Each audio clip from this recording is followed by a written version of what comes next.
หมายสงดังเสียงค่ะวิดีโอในคาดีต่อใดคันนี้ลองเมืองอันมีสำเฮา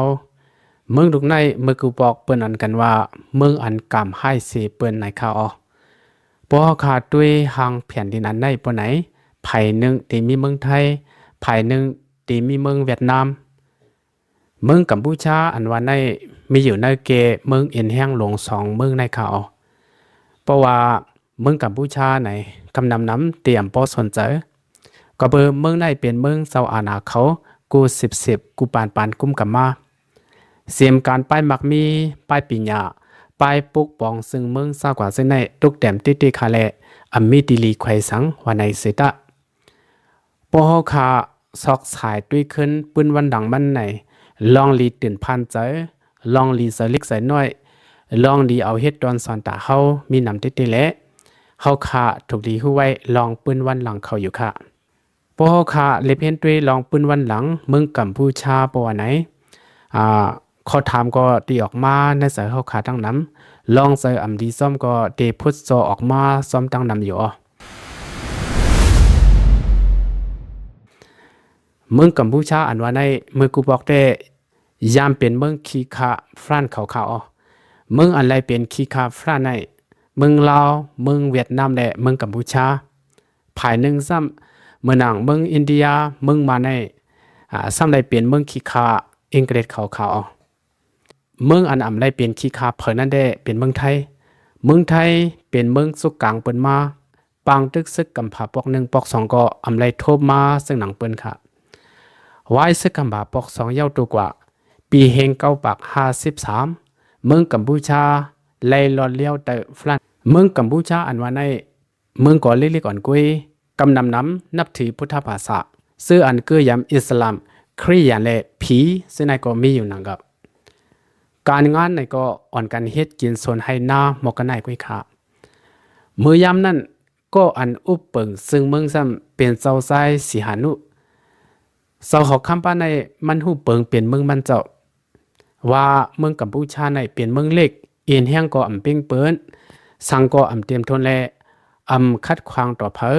พิษแผกต่อเพอเฮ็ดก็กับสิไว้กูเมืองนั้นลีเซเปิ้นเย้ามันว่นว่าหนังในเขากำนั้นแลมันเจ้ากับ10กูภายมาหนังเมืองรัสเซียเมืองเคเมืองอเมริกันมันเจ้าเรียนก็กูเมืองเย้าค่ะเมื่อปี1955เดือนโนเวมเบอร์วันที่1ทางเทิมเมืองอันมีหิมกัมพูชาอันเป็นเมืองเวียดนามซ้ำเป็นปางตึกกันดังอเมริกันเมื่อยามนั้นเมืองเวียดนามแตกเป็น2ผักไว้เขาปอดซานเอาแห้งตีอเมริกันเกิงสู้ภายเดโมคราซีปอดห้องเป็นโฮจิมินห์ออนโฮเกิงภายคอมมิวนิสต์ตึกดาเมืองเวียดนามหลอดแล้วกำนั้นแลเวียดนามปอดซานปอดห้องไล่ตึกยึกันขึ้นว่าในมาเมืองฝรั่งแนเมืองอเมริกันเข้ามาสิมซ้อมนักปังตึกอันไหนตึกสวยเวียดนามปอดซานซึกคอมมิวนิสต์เวียดนามปอดห้องก็เอาแห้งตีเมืองเคเอาแห้งตีเมืองโซเวียตเสตึกขึ้นอเมริกันเป็นนายไว้เขามือพ้องนั้นซึกเวียดนามปอดห้องตาดีต่อส่งหมักมือจินยามเขานำดังจินมาสู่ปอดจานในมีเส้นทางมาสังว่าไล่ลัดเขามาเมืองลาวลัดเขามาสู่ดังกัมพูชาเสเขามาสู่เมืองเวียดนามปอดจานเห็นไหนเขาลองในวายมาอเมริกันซ้ำหูกว่าอเมริกันลัดที่เจ้าหอคำสีหานุอย่าเฮซึกเวียดนามโฮจิมินห์เขาลัดเขามาดังเมืองสูลองในสุโลฮามเป็นแลตัดเป็ดเส้นดังเขาเลยตึกเป็นแลซี่สั่งลัดกว่าดีเจ้าหอคำสีหานุหลายปอกหลายกำก็เจ้าหอคำสีหานุตักเสียงซ้อมอยู่เหมือนหูหันนั่นเขาก็สั่งแลเจ้าสีหานุเฮ็ดจังไหนล่ะไหนเด็กมีขอถามมาจังไหนครับสั่งซึ่งว่าสีหานุกว่าตัดกว่าเฮเส้นดังซึกเวียดนามปอไหนตักติไลตึกกันดังซึกเวียดนามยาวค่ะปอเวียดนามมังขึ้นติเฮ็ดก็กัมพูชาเตรียมปีไลซึกเวียดนามนั่นค่ะก็หันลองซึ่งในแลสีหานุสั่งเฮห้ามซึกเวียดนามอันลัดเข้าเมืองเขามานั่นค่ะกำเล่นก็อเมริกันจังเอาฮือวินมาปล่อยหมักสาตีแลนเดียนเมืองกัมพูชาและเมืองลาวเมื่อปีเฮง1969ติอันตึกกันอยู่ในเป็นเมืองเวียดนามและเมืองอเมริกันกุ้ย เมืองกัมพูชาและเมืองลาวในอำกิวสังกันตั้งปังตึกอันในเสียค่ะกวยกาก็เปือเคยตัดเส้นตั้งศึกเวียดนามและอเมริกัน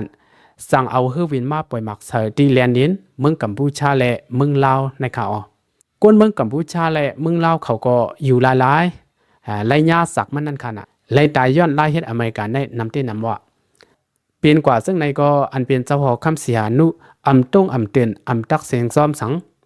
ในก็ยังแค้นกว่ายุ่งต่อซาอเมริกันแท่งเมื่อนึงลาเมื่อว่าเจ้าหอคำบ้านในเฮาเอาฮือวินมาปล่อยหมักใส่ก็ซึ่งอำตื้อนื้อตื้อหนังมันสั่งหลงซึกเวียดนามลัดผ่านเมืองมันก็ซึ่งมันอำเฮียมหำปัน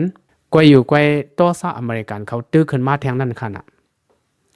เมื่อปีเฮงกระบัก70เดือนมาดวันที่18เจ้าหอคำเสียนุกว่าเลเมืองแฟลนเมืองปิ่นติดเมื่อยามนั้นอันเป็น CIA อเมริกันกว่ายกวันที่ตับซึกกัมพูชาเฮาซิมอาณาซึ่งเมืองอันเป็นจอมซึกหลงล้วนนั้นก็ทอมเอาความอเมริกันซิมเอาอาณาซึ่งเมืองติเห็นไหนค่ะอ๋อเพราะว่าตับซึกซิมอาณาเย้าไหนก็อันเป็นเจ้าหอคำเสียนุอำสร้างปอกขึ้นเมืองมันเจ้าเย้าค่ะถึงได้ว่าเป็นกว่าลงปองซึ่งยานเมืองมีส่วนมีอำนาจสังเย้าค่ะเพราะว่าซ้อมซึกลงหลุนน้นขึ้นมาเย้าไหนก็อเมริกาอยู่ตั้งหลังเสียช่วยแถมปันกองกลางหมักมือจนยาม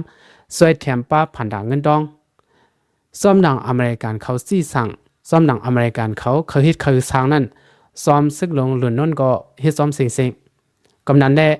ซ้อมซึกลงหลุนน้นลึบล้ำตึกเปียดซึกเวียดนามอันลัดเข้ามาตั้งเมืองเขาลึบตึกไล่เสียงเขาออกเมื่อยามนั้นอันเป็นเจ้าหอคำเสียนุอยู่ที่นอกเมืองเหสั่งถึงก้นเมืองกัมพูชาว่าเฮออ่อนกันสันคัดตับซึกซิมอาณาอย่าไปปันแห้งเขาทีนี้ก็อันซิมอาณาซึ่งเมืองไว้ในเป็นตับซึกเจ้าหอคำก้อยนางเก่าตาดีไลขึ้นอาณาเจ้าหอคำมันนั้นเป็นหือก็หูกาดีไลตึกเปียดซ้อมซึกลงหล่นนุ่นเจ้าเสียนุย้อนตั้งสวยแถมตีก้นเมืองวันในเสตาก็ก้นเมืองมีกองคาลุเดถือกวนเปียดตับซึกหล่นนุ่นคาละกำเลียนตึกมาเยาก็เจ้าหอคำเสียนุกาเลยย้อนตั้งสวยแถมตีส้มคอมมิวนิสต์นั่นเขาส้มคอมมิวนิสต์ขมาเลี้ยงอันว่าในเมื่อกูบอกได้ตั้งเสียนุเขาเมียนกันตึกกันมาตาเสียค่ะกุยกาปกในเดตึกยาวขนาดกาเลยเอาเขียนเฮ็ดไว้หลีย้อนตั้งสวยแถมตีส้มขมาเลี้ยงเขาเฮาตึกแปดส้มหลุนนนเมื่อยามนั้นเมืองอันอยู่ภายหลังสวยแถมบันเสียนุในเป็นเมืองโซเวียตและเมืองเขมันเจ้าอำสร้างมากขึ้นในเมืองยาวแลตัวมันเจ้ากำอยู่ที่มอสโกกำกว่าอยู่ที่ปีกินให้ไหนค่ะอ๋อเฮอเวียนอันมันเจ้าขี่กว่าโซเวียตขี่มาปีกินในเป็นเมืองเหล่าปันไว้ไหนเป็นเมืองกุริยาของปันไว้ค่ะโหนาเมืองกุริยาของจิมิซุนปันไว้เฮอเวียนตาขี่มันเจ้าลำหนึ่งหังกวยมกาสาวไว้ปันป้าผู้ห่มลมมันเจ้าสีกวนเขาผู้เอาปันล่องห่มลมสีหานู่ในจิมิซุนเลือกสาวไว้ปันก้นกัดแขนมันละลายอันในเป็นรองหลักลายติดๆค่ะอันเมืองกุริยาของเฮ็ดปันจึงหนังในมันก็มียังอ่านเคยสอบผู้สอบพันลองเลยตั้งกว่าตั้งไปลายเฮ็ดลายสากสีหานู่นนั่นค่ะก้นเมืองกัมพูชาเขาในเขาฮักสะหอคำเขาหนากำนันแดปีนึงก็เคยสะหอคำเขามากขึ้นในเมืองนั่นเขาซ้อมหนังคอซี่สั่งสีหานู่ปันมาตาเด็กกวนเป็ดตับซึกล้วนนวลเขานั่นไหนก้นเมืองกัมพูชาเขาก็สั่งอ่อนกันกำแถมปันแห้งซุ่มคอมมิวนิสต์ขมาเลี้ยงติว่าส้มคอมมิวนิสต์ขมาเลี้ยงในเนื้อกะผู้อ่านหูเขาตั้งนำตั้งหลายนั่นก็อันไรมาอาณะก็อันจื้อลือสิเปิ้นได้เป็นปอปุเป็นคิงก็ในข่าวเนื้อปืนกำผาในเนื้อกะเส้นไม้ก้นมึกเรื่องสิเปิ้นในปาคิงก็ในก็หนึ่งค่ะมันในมึกเรื่องติเป็นก้นสิตามีน้ำใจก้นซื้ออันว่าปอปุอันว่าในมันน้ำใจซื้อมันมือเล็กค่ะซื้อมันมือเล็กห้องว่าซาโลซาเกิดเมื่อปีเฮงกระบักเศร้าค่ะซื้ออันว่าโปโป้อันว่าในเป็นจื้อมือมันเขาเถินมาให้กันลบเพื่อนขาออซื้ออันว่าโปโป้ในมันตีซาใส่ตื้อมือปีเฮงก็ปักซิบกอบสั่งและมันลายแปดซื้อมันหลาไหนก็เปือมือปานนั่นเนื้อปาติคอมมิวนิสต์ใน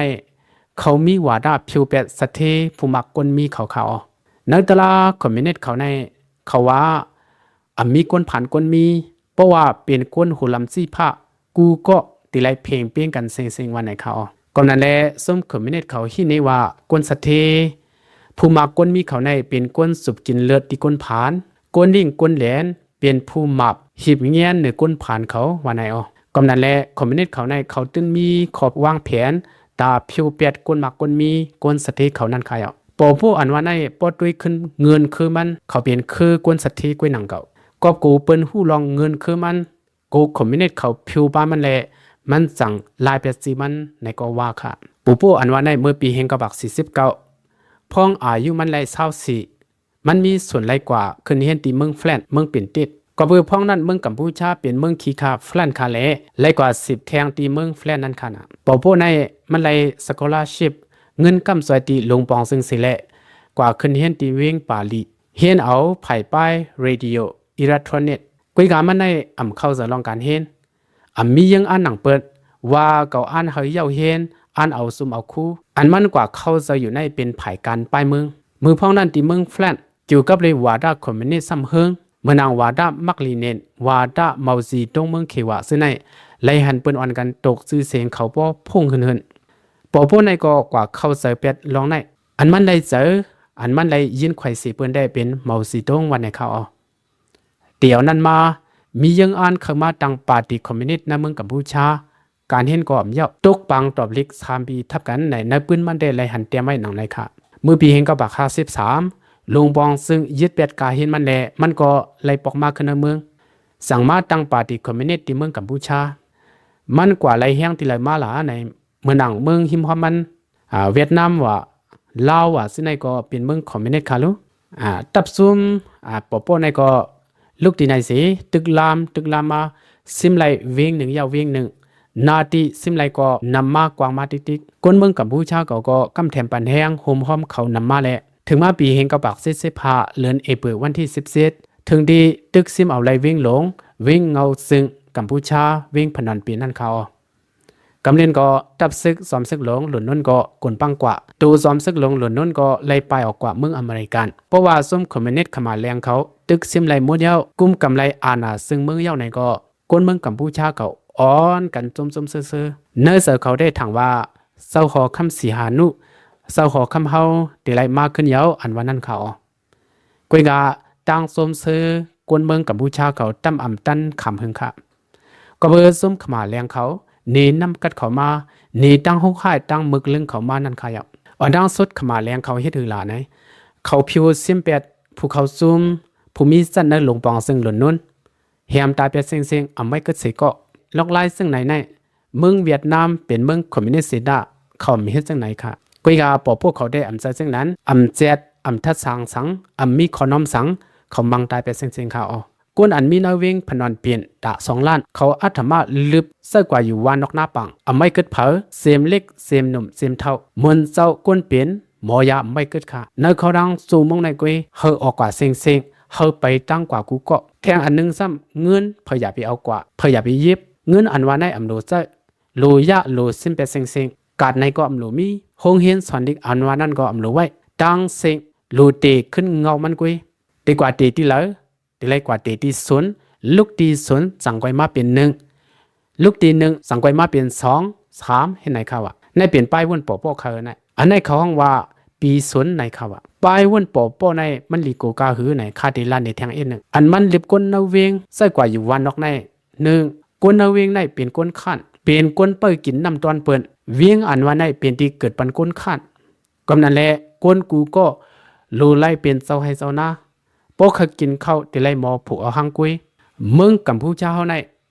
โลเป็นเมืองเจ้าศักโลเป็นเมืองเจ้าให้เจ้านาโลเป็นเมืองออกเข้านำในเขาในเปลี่ยนป้ายวนเปลี่ยนเปอซุยาวาตาเขากวนจืออันอยู่ซ้อมันนักเถินจึงนั้นได้มันมักหมายว่ากวนมดจึงเฉลีออกมดจังลีวันไหนสิกวนอันมีนักเวียงซึ่งในกวนหมอปิญญากวนมีเงินกวนสัตเทกวนเหตุการณ์ลุ่มลงปองซึ่งในมันฮีในว่ากวนอกมดเฉอกวนจับวาดาปึงเศร้าตึนลางอายุชิวาระสวยกระตูในเขามันว่าเขาซึ่งในรู้เสเหตุการณ์เฮ็ดส่วนเฮ็ดให้เฮ็ดนานางฮือวาดาเศร้าตึนลางอันมีนักออกเขานั้นปฏิเสธรู้เอาไล่ในเสสุกล่างเปียดวันไหนกูเปิ้นเคยกว่ามันหลอกเงินว่าอเมริกันเขาตีเอาฮือวินมาป่วยหมักใส่ตีวิ่งซึ่งในเอาเนื้อเขาดัง3 วันในกุยสุกว่าเซ็งไปกว่าไว้เขาเรียนกวนเมืองซึ่งไหนเขากวนเมืองก็กูติไล่อ่อนกันป้ายกำพองก็10 กว่าไล่อึบยัก ตายเป็นก่อเป็นกองซื้อเป็นก้นเท่าก้นเป็นอำกว่าไล่อำไปไล่ในก็เขายื้อตายเปียตินั้นกำเหลียวก้นปุ่มยาลูกอ่อนเล็กซื้ออำ10ไปเข้าดังไล่ในก็เขายื้อตายเปียตินั้นเฮ็ดไหนเขาก้นเมืองกัมพูชาก็ไล่หันไล่เฮ็ดไล่สร้างไล่หมึกซุ่มขมะแรงเขาซื้อนาเตอตาซึ่งไหนมาก็เผอก็อำเย็นเจาะอำซื้ออำสาเซออิมวืเนื้อซุ่มขมาแรงเขามาเต้ๆว่าค่ะกำในซุ่มปอพวกเขาข้องห้วยเอาเสาหอคำอันมีอยู่ที่นอกเมืองว่าเขาขึ้นมาในเมืองกัมพูชาในซุ่มเฮากุมกำไรหมดเย้าเสาเฮามาขึ้นไรเย้าขาวันไหนกว่าในเสาหอคำเสียนู่ได้มันถามว่ามันตีไรขึ้นนั่งหอขึ้น10อุปเปิงวันเมืองกว่าเมืองเก่าขึ้นไหนเขากวยกาตั้งมุงมองและตั้งอันมันเจ้าไรมาทบหันในมันหือเซยเย้าค่ะละเผื่อมาเผียวในเมืองปอสังวาที่เสาหอคำเสียนุเสาเฮาขึ้นนางขึ้นเหนือหอเลยซ้อมหนังปึงลักเมืองมีไว้นั้นเสาเฮาในเฮาไว้เปลี่ยนตีกือยำอยู่กุยกะเสาเฮาอัมมีสุนรัดความสังอัมมีสุนฮบทบเผอปนัมมิ่งซึ่งไหนมากำเหลียวปองว่าเอาเสาเฮาคำเสียนุเย็ดใส่คอกขังไว้ในหางในหอนั่นขายปอสิเพียถือแทงไหนซื้อเปลี่ยนสวยปีมิวนอกเสาเฮาคำเสียนุนั่นก็มันผิวแบดมันซิมแบดมันเอาตายไปสิ่งกำเดินปว่าละยินเผอก็เลยกำแถมหันดีเสาคำเสียนู่นไหนก็มันผิวแวดมันซิมแบดเขาซุ่มก้นหับท่ามกันในหลวงปองซึ่งเก่าซึ่งนั่นก็มันผิวแวดมันเอาตายเป็นสิ่งซื้ออันชานคัดมันก็เคยเปลี่ยนมันซิมแบดมันเอาตายเป็นสิ่งกำเดินติไลผิวแวดเผอแทงหลาในลูผิวแวดก้นหมอปิญญาเขาอะติเต้ปอโป้ในมันกูก้นมีปิญญากูก้นหมอปิญญาเขาทัดสางมันว่นว่าปวันหนึ่งมาเขาซื้อในตักตีเพิ่นขึ้นลายเห็นลายสางมันไหนแหละมันสั่งซี่สั่งเฮาผิวเส้นเป็ดก้นมีปิญญานั่นเขาปอซี่สั่งเฮาเอาตายก้นหมอปิญญาเผื่อว่าติไลเอาตายก้นมีปิญญาในก็ซื้อเปลี่ยนตะปีปอสำหรับว่าก้นมีปิญญาและก้นมีปิญญาในติไลเฮ็ดคือสีเสียกในเขาอะกำนั้นอันเป็นปอสำว่าก้นมีปิญญาอันว่าในเขาตื้อหมานดากอบเขาเห็นเด็กด้วยเด็กหนาแลแห้งตาเขาอ้วนเขาซึ่งได้เป็นก้นหมอปิญญาเขาซึ่งได้เป็นเพ่ลงตาเขามังเป็ดสิ่งๆแลในก็ซื้อตื้อหมันตาไม่เกิดเสก็เขาซ้อมผิวเป็ดสิ่งๆเขาซ้ำแทงเพราะว่าไรหันก้นมือหนุ่มๆก้นอ้วนโน้นๆของแรงๆพวกไหนได้เขานี่ว่าเป็นก้นมีปิญญาก้นหมอปิญญาไรเหตุการณ์จ้ำและสั่งเป็นไหนเขาแฮมเป็ดสิ่งๆค่ะโมยากับปานมารู้ไว้ผิวซิมเป็ดสิ่งๆซื้อเป็นอินจิเนียร์หมอสอนครูสอนรู้ไว้เกิดเอาตาเป็ดสิ่งๆกำเนินก้นหลัดความอังกฤษก้นหมอความต่างเมืองก้นหมอความต่างคือสนก็เขาไม่เกิดครูสอนที่สั้นจอมกุ้ยก็เขายังเอาไม่เกิดขนาดกุ้ยกาบางซื้ออันรอดกว่าก็มีตั้งนำหนังดอกกำพองกว่าลักเสิงตัวซ้อมวันดอกหน้าปังอยู่เหมือนก้นธรรมดาโยกุ้ยกาขมาแรงเขาในเข้าไปหั่นใจกวนค่ะหนังหือก้นมีปิญญาอันลักเสิงตัวเขาเสนั้นปอตีออกมาเขาจามแทงล็อกไล่มาเขาปืนเผาว่าเศร้าหอกำเสียนู่ลูก้นมีปิญญาก้นหมอการปกป้องวันเมื่อมีทีแล้วอยู่ทีแล้วก็เฮาอ่อนกันมาสู้ดุมกันขึ้นเซ็งเอาปลีแย่เส้นไหนหุยข้องเอาเขาก้นซื้อนั่นก็เปื่อยุ่มยำเศร้าหอกคำเขาก็ติป้าบางซื้อซ้ำวนว่ากำไรเดเขาตึกเย้าเลยเขาขึ้นหลู่เขาเย้าไหนอ่อนกันออกมาเพราะว่าออกมาขมาแรงเขายื้อตายไปแทงเขากำไรเขาวนแทงคู่สอนหมอสอนตีกึดแทงอยู่สั่งห้องปางกลุ่มก้นเมืองลาตีก้นเมืองว่าเขาหลู่ก่อขึ้นห้องเฮียนเหมอหลู่เอาป้ายปีญญายกมุนขึ้นเมืองกัมพูชาก่อนนั้นซื้ออันยามเป็นหมอสอนคู่สอนก็เฮาอ่อนกันมาหับท่ามการขึ้นในหลวงปองซึ่งเขาคุยข้องซึ่งไหนแทงซื้อยามเป็นยามเฮ็ดคู่สอนหมอสอนซึ่งนั้นก็พร้อมกันออกมาพอออกมาแทงก็ซุ่มขมาแรงเขาห้องเขากว่าเนื้อตรงหน้ายื้อตายเปียดเนื้อตรงหน้าคู่สอนหมอสอนเขาตายเป็นก่อเป็นกองแทงซื้อเป็นหมอยาเอนจิเนียร์ซึ่งนั้นก็เขาเอาไล่กูซื้อกูลองเหห้วยข้องหาเอาพอออกมาก็เขายื้อตายเปียดแทงเฮ็ดไหนเขาเอาเตค่ะรู้ไล่เฮ็ดปอพวกเขาในมันลีโกกาค่ะกำไรปอพวกวุ่นแทงว่ากวนเจ้าคือกัมพูชาเฮาซื้ออันกว่าสวนเฮนมีอยู่นอกเมืองซึ่งนั้นคือแทงตั้งนำรู้เขาซึ่งในก็รู้ห้องมากขึ้นเซ็งๆไหนค่ะว่าเขาซึ่งในป้อห้องเอาโยซึ่งไหนได้เฮ็ดหรือก็เขาเตรียมมาเฮาหลู่จะไล่เปลี่ยนสีห้องเอาก่อนมันหุยห้องเอาว่าเฮาหลู่ก้นหมอปิญญาก็เบิ่เมืองเฮาในมันตกแต้มแห้งหนาเย้าเมื่อเหลียวเฮาหลู่พร้อมกันมีปกป้องวันเมืองเฮาขึ้นอย่าหนังเปิ้นลูกเฮียนจือมีนอกเมืองซึ่งนั้นก็เบิ่มีเสือฮักเมืองมีเสือฮักคือสะเก่าแล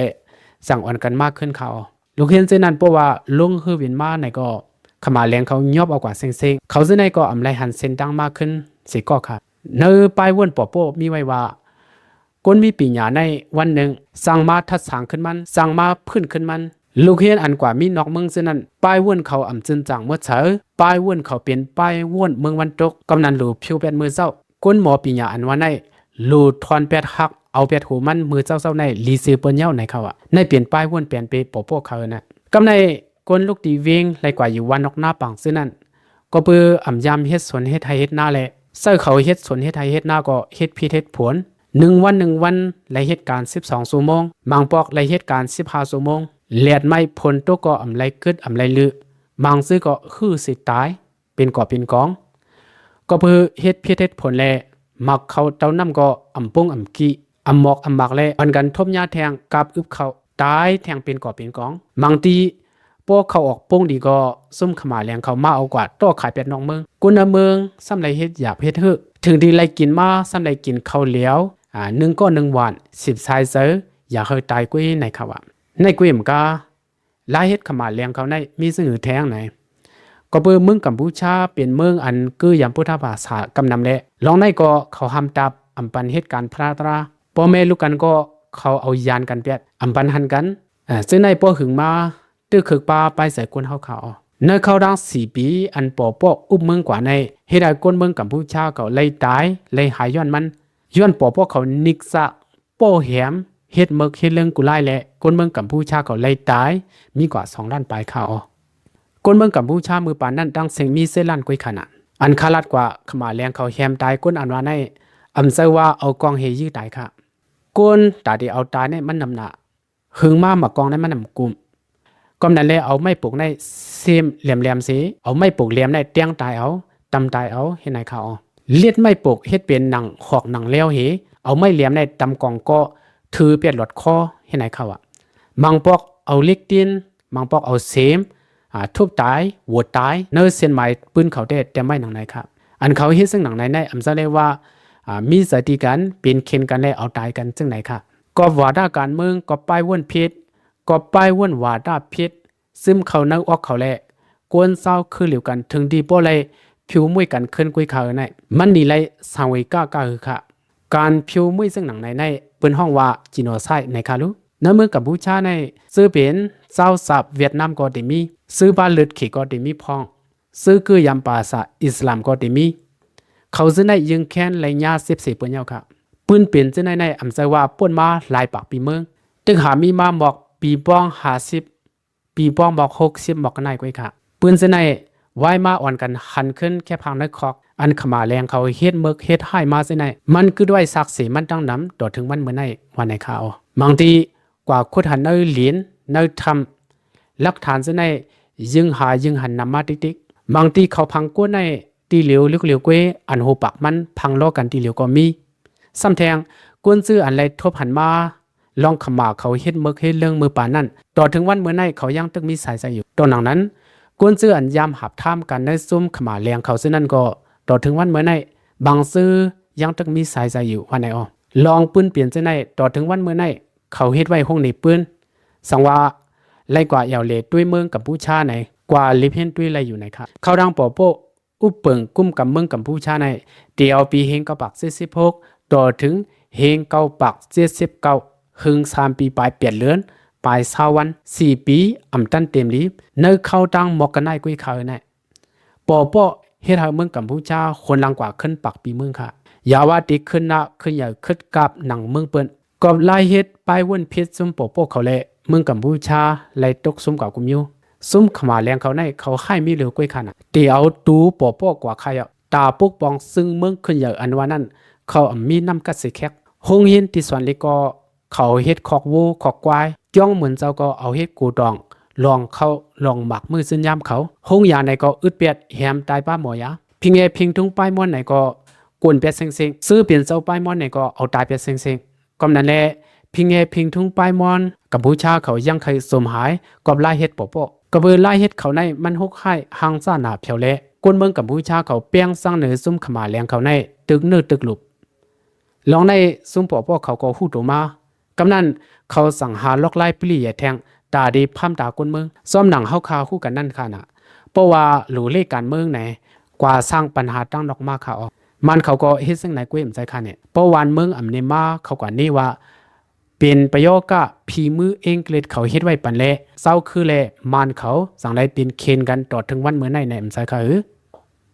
ความคนในกู10กูปานเขาลัดมาตราเสียค่ะในมันเป็นเปิงเศร้าอาณาเขากูเมืองไล่เขาเฮ็ดไล่เขาสร้างปัญหาเขาในก่อนหนังนั้นโปหาซักเสตั้งดอกมามันลาติกวนเมืองอะไรเป็นกว่าหนังใน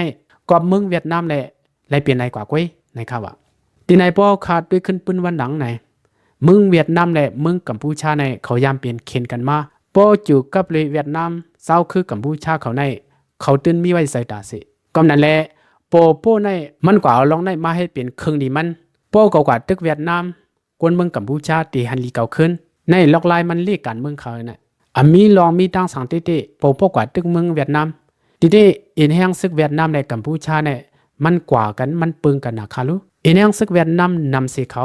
ดูทบมือไหนก็เวียดนามจ้าสีเขาซึกเวียดนามจ้าก็